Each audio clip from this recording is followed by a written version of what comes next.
parking garage here in downtown Fort Myers. One of my favorite spots of inspiration. The sunsets are amazing. The sunrises are too.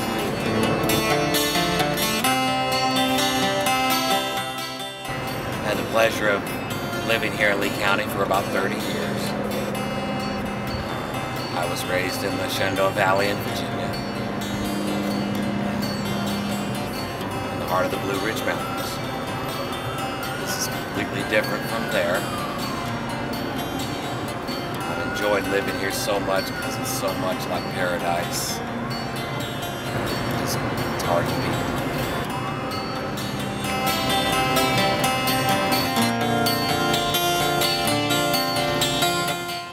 Time I was very little, it was always my father's dream to move to Florida.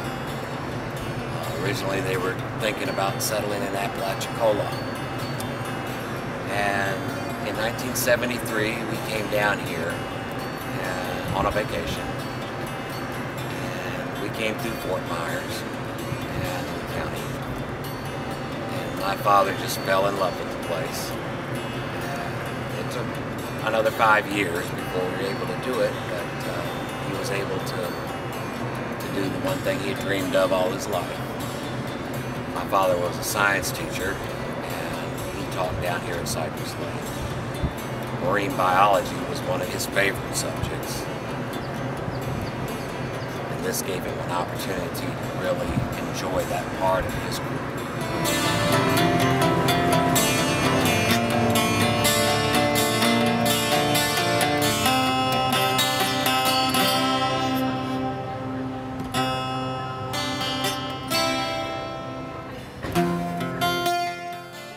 I had the pleasure for about 10 years of working here in Lee County as a land surveyor, and this area, the natural areas that exist here, is just amazing. Growing up in Virginia, I used to backpack in the Blue Ridge Mountains a lot and going camping all the time, and probably the best training I could have had to be a land surveyor in Florida. Everybody's life has a reason, purpose, and I see myself as having many reasons, many purposes. Like my father, I'm a musician. I play and sing. I have a 12-string guitar, and I play downtown a lot. For the last 2 years, I've had the pleasure of just being a street musician. Meet the people that I've met, to make the fans that I've made.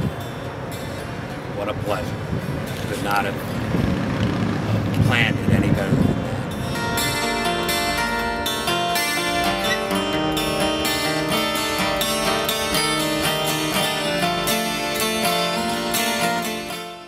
I was a musician from the moment I was conceived. It just took 12 years for me to learn how to play guitar. My father was a tremendous saxophone player. He put Boots Randolph to shame. He really did. Put himself through college doing it. To this day, in Virginia, you ask 100 people who Jimmi Melton was and who the Dixie Rhythm Bears were, I'll tell you, 99 out of that 100 anyway would tell you that we used to dance to them every Saturday night. I guess my dad really was a rock star back then. They didn't call them rock stars back then, but he was. He was always 100% behind me playing music. I remember when I came to him and said I wanted to learn to play guitar, and would he buy me an electric guitar? And he broke an old 6-string acoustic out of the closet and said, if you can learn to play this, I'll buy you an electric. It took me about a month. Started learning songs. We went to White's Music, and I got my first guitar and amp when I was 12. I've been playing ever since. From the time I was a junior in high school until now, I've always been involved in the technical aspects of music. I found that I have a pretty good flair for lighting programming, very, very, very good, intense light shows. LEDs came about recently in recent years, and I've been able to purchase quite a few, and I do a lot of shows downtown for special events. I light up the Art of the Olympians building on a regular basis. It's just as fun for me to be behind a light board. It's one of those things where you can make something way better than it would be without it. As a street musician here in Fort Myers, I get to see literally hundreds of people in a week. And a lot will sit down and just listen. Some will stroll by and listen with a smile on their face. But a lot of them come back night after night just to listen. And they tell their friends, and they come down and listen. And we're doing something very unique downtown this way. You see this in Boston, and you see it in New York City and other major cities. Street musicians are everywhere, but before I started doing this, I never saw any downtown, ever. And for about 2 years, I've been playing down here consistently.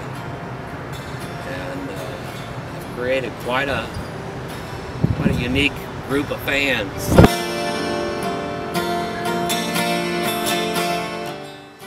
But it is a way to bridge the gap between the generations. It's a way to bring this world a little closer together. I can't personally do anything about the problems of the world, but I can try to make my spot in it as good as possible. And I think we can all do that. Anywhere we live, we can all do that.